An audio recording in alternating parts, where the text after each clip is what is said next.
6 полезных свойств меда. Первое. Помогает облегчить кашель. Мед хорошо помогает от кашля. По данным Американской академии педиатрии, он считается лучшим, чем аптечный сироп, вариантом лечения детского кашля. Согласно академии, у детей в возрасте от 1 года он может разжижать слизь и ослаблять кашель. По сравнению с сиропом от кашля или воздержанием от лечения, родители обнаружили, что мед был наиболее полезен для облегчения ночного кашля. И это не только дети. Мед помогает при инфекциях верхних дыхательных путей и у взрослых, согласно обзору 2020 года. Второе. Успокаивает боль в горле. При першении и боли в горле также может помочь мед. По данным Penn Medicine, антибактериальные свойства меда могут помочь залечить раны, например, раздражение в горле. Третье. Может помочь при диарее. Мед также может помочь при проблемах с пищеварением, таких как диарея, связанная с гастроэнтеритом. Клиническое исследование показало, что у детей с диареей прием меда уменьшал перистальтику кишечника и продолжительность приступа диареи. Четвертое. Это источник антиоксидантов.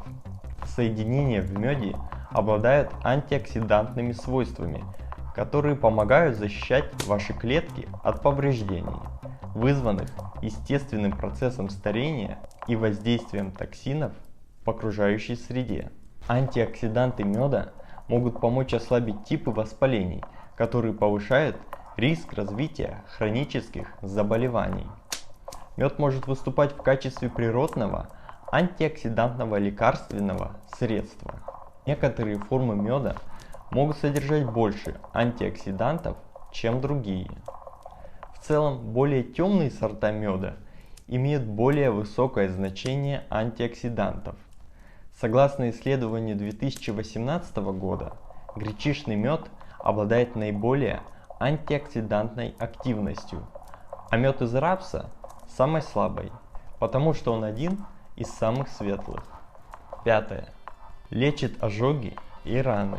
Мед обладает как противомикробными, так и противовоспалительными свойствами, что делает его естественным средством лечения. Согласно метаобзору исследования фармакогнозии, его использовали с древних времен для заживления ран. По данным клиники Майо, нанесение меда на раны и ожоги способствует заживлению, потому что он создает пленку, защищающую от кислорода. Шестое. Полезен для сердца. В небольшом исследовании 70 здоровых студентов колледжа в Пакистане у тех, кто ел мед, снизился уровень общего холестерина вместе с плохим холестерином L-PNP и триглицеридами. Тот же эффект наблюдался и в других исследованиях, но по данным Американской кардиологической ассоциации необходимы дополнительные исследования, чтобы подтвердить эти потенциальные преимущества для здоровья сердца. Если ищешь стопроцентный натуральный мед, можешь обратиться к моему отцу. Он занимается сертифицированным натуральным медом по всей России. 5 сортов, собранных на Алтае, Волгограде и Казахстане. Это максимально богатые антиоксидантами гречишный и гречишный с разнотравьем. Идеальный для добавления в напитки и еду подсолнечный, как сгущенка хлопковый и редкий джантак из верблюжьей колючки. Он продает наборами в 5 красивых баночках по 500 грамм. Это полезный, ценный и натуральный подарок для всей семьи. Номер телефона в описании.